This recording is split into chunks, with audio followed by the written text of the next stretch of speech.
পররাষ্ট্রমন্ত্রী হওয়ার জন্য খলিল সাহেব একজন যথাযোগ্য লোক। কারণ আমি কাউকে ছোট করছি না, প্রোফাইল কিন্তু আপনার ওইটা কিন্তু উজ্জ্ব করতে হবে। বিএনপিতে অভাব আছে ডক্টর মঈন খান, ভেরি ইম্পর্টেন্ট ব্যক্তি, আমির খসরু মাহমুদ চৌধুরী।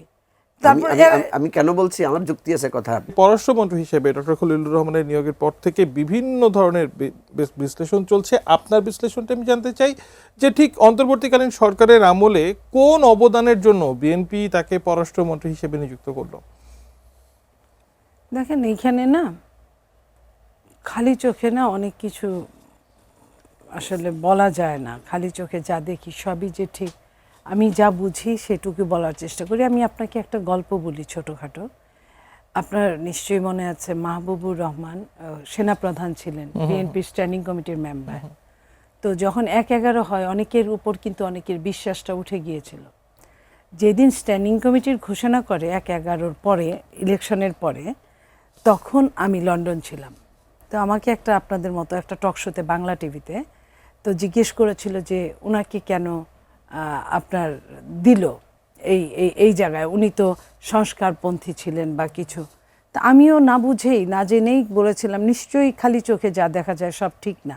এটা আমাকে রাজনীতি করি, দল করি, আমার কাছে এরকম মনে হয়েছে, আমি বলেছিলাম। আমি আসার পরে একদিন এটা নিয়ে একদিন আমি সালাউদ্দিন কাদের চৌধুরী সাহেবের সঙ্গে কথাটা উঠেছিল। উনি হঠাৎ করে বললেন যে তুমি কি জানো যে এটা কেন হয়েছে, তুমি যে কথাটা বললা। যখন দুই নেত্রী জেলখানায় ছিলেন, উনি অনেকটুক কাজ, এটা তো জানেন জেলখানায় সাধারণ মানুষ যেতে পারেন না বা কিছু, এই দুই নেত্রীর জন্য উনি অনেকটা কাজ করেছিলেন জেলখানায় গিয়ে। উনি অনেক রিস্ক নিয়ে, যেটা বাইরে প্রকাশ করার কথা না দুই নেত্রীর, বাট আমরা কিন্তু সাধারণ মানুষগুলো কি জানি? আমরা জানি উনি সংস্কারের পক্ষে কথা বলেছেন বা কিছু। ওই যে ভেতরের তারা যা জানেন, অনেকের কথা কিন্তু রেকর্ড করে শোনানো হতো নেতা নেত্রীদেরকে। অনেকের কথা আমাদের আজকের প্রধানমন্ত্রী হয়তো জানেন রেকর্ড করে, যে উনি বাইরে কি বলে, ভেতরে কি বলে, যে কারণে ওনারা কিন্তু ওই মূল্যায়নটা করে। হতে পারে ওনার মূল্যায়নটা এরকম ছিল যে উনি ভেতরে কি করেছেন ওনারা জানেন, মানে নেপথ্যের কোনো গল্প হয়তো বা আছে। তো আজকেও আমি এটাই বলবো, আমাকে অনেকেই প্রশ্ন করেছেন আরো দুই একটা টেলিভিশনে, আমি এই কথাটা আপনাদের এখানেই প্রথম বললাম। আমি এটাই বলবো যে ভেতরে এমন কিছু হয়তো আছে যেটা দল জানেন, বা ওই দলের বিরোধী দল আজকে তারা জানেন, তারাও কিন্তু এই নিয়ে কোনো কথা বলেন নাই। সো তার কি অবদান আছে হয়তো বা অদূর ভবিষ্যতে প্রকাশ পাবে। দেখি মুজিবুর রহমান মানে মঞ্জু ভাই ভেতরের সেই নেপথ্যের গল্প কিছু জানেন কিনা? অনেকে বলছেন যে মনি আপা বলছেন অবদান আছে, কিন্তু উনি জানেন না আর কি অবদানটা আছে। আপনি জানেন যে অবদান কি অবদান আছে?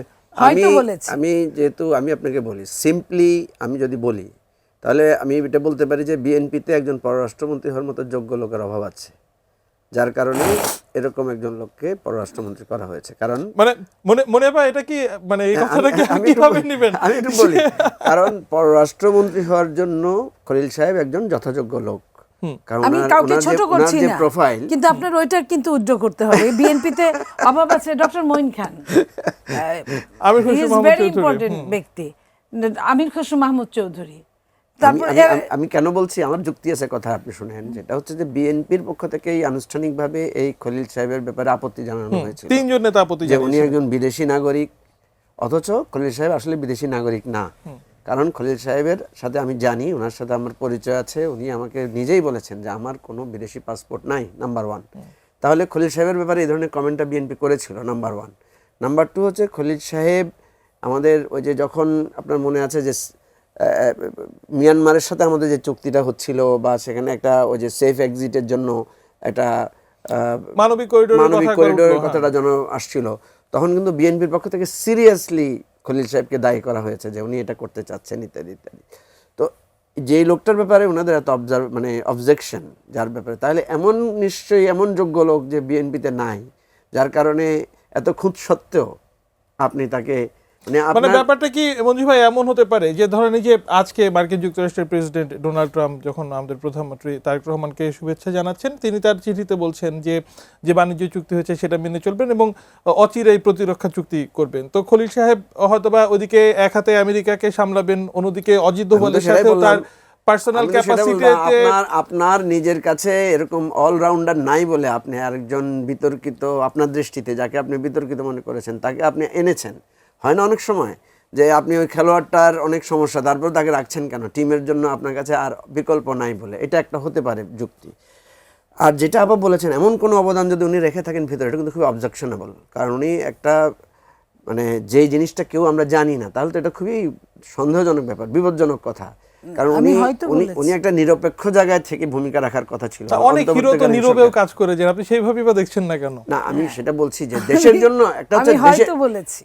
আপনি কিন্তু প্রশ্নটা তুলেছেন দলের জন্য ওনার কোনো অবদান আছে কিনা, রাষ্ট্রের জন্য বলেন নাই, রাষ্ট্রের জন্য ওনার অবদান আছে আমি জানি।